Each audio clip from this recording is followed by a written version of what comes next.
Hello, everyone, and welcome to It's Just the Logo, Episode 1, where I, Farnam, and my co-hosts, Javon and Angelo, take a deeper dive into the North American professional sports mascot controversy.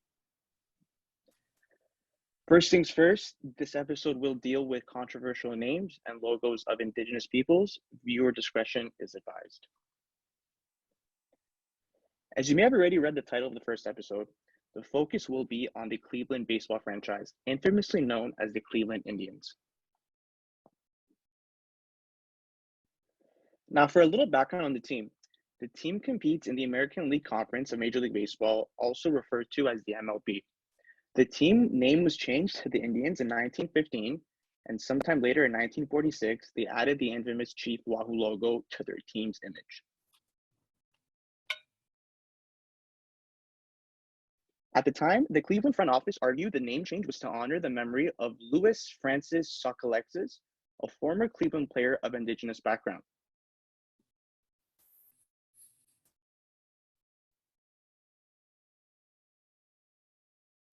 So I guess now would be the time to dive into the controversial portion of this episode. Was the name change to the Guardians warranted and appropriate? Let's look at a common argument for those fans who were opposed to the name change. 100 years of racism is enough in Cleveland, Ohio. 100 years plus. Change the name of your baseball team and change the logo. Save the Chiefs! Save the Chiefs! You got three people nothing to do with. You got three people protest. Big deal. Go try. It's a caricature. Get over it. Get up. You think every Irish person rags on a Notre Dame logo? Don't tell me to shove up. Who the fuck are you, loser? You're a fucking loser. Grow up. You're a fucking loser. It's a caricature. It's not a caricature. It's a racist. Go home.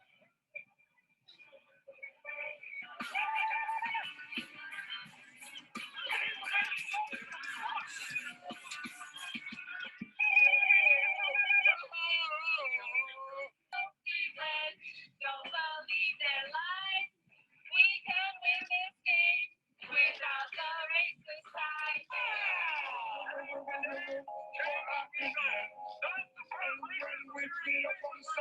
What's wrong?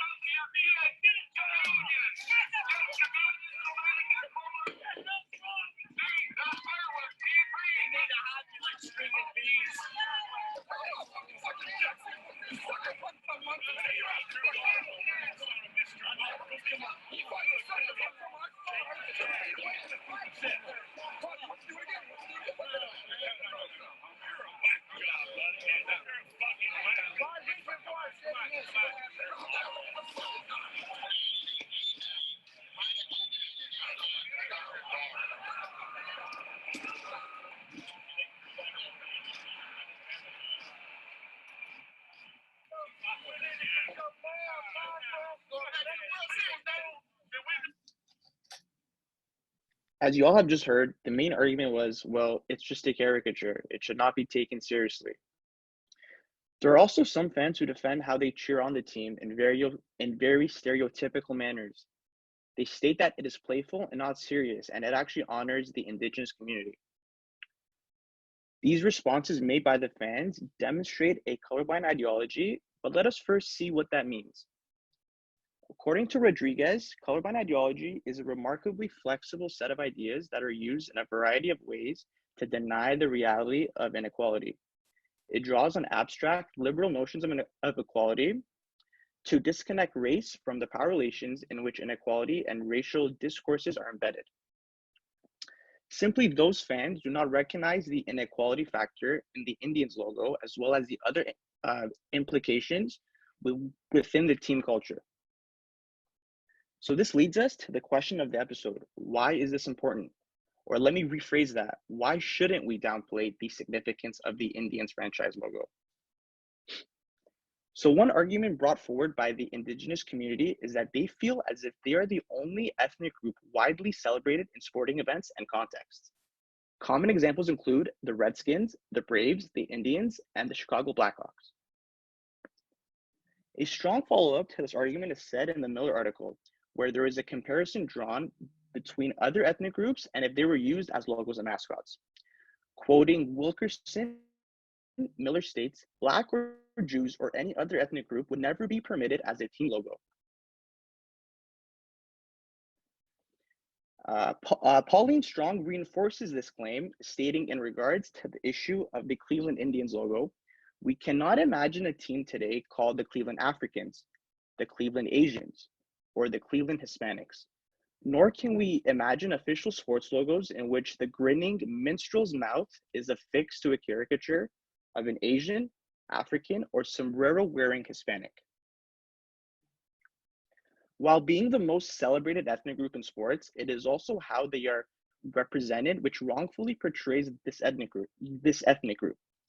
An example of this would be in the 1995 World Series game, which saw two baseball teams, both wrongfully representing indigenous cultures, the Atlanta Braves versus the Cleveland Indians. Miller explores how the fans would dress attending the game. Quoting, the series also featured the heaviest emphasis on stereotypical images of Native Americans, as fans in both Atlanta and Cleveland wore feathers, painted their faces, played drums, and engaged in various chants to support their respective teams. Now, back to what the Cleveland fan had said in the video, that it's a caricature. It is far more than a caricature. There is a colorblind ideology, which means there is an abundant representation of indigenous cultures in team sports, but these are wrongfully portrayed and in derogatory means. Further to the argument, indigenous activities also point to fan behaviors.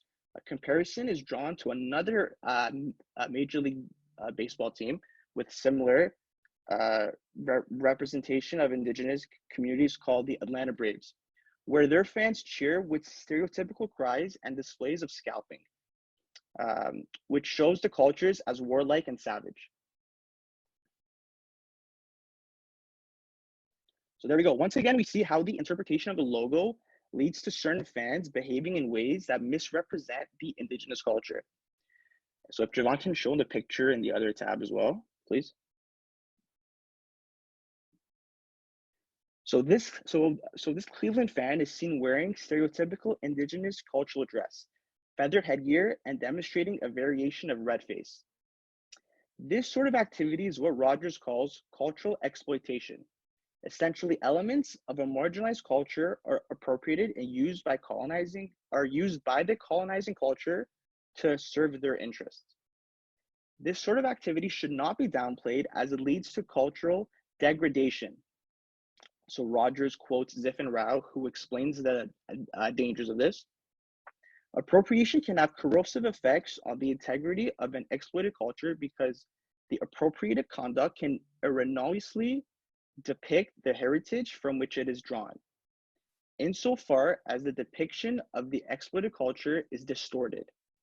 Tears can appear in the fabric of a group's cultural identity. To conclude the episode, what I can say is that we cannot downplay the significance of these logos and mascots, as it degrades a cultural's ethnic fabric. Thank you for listening, and we'll catch you next week on another episode of It's Just a Logo.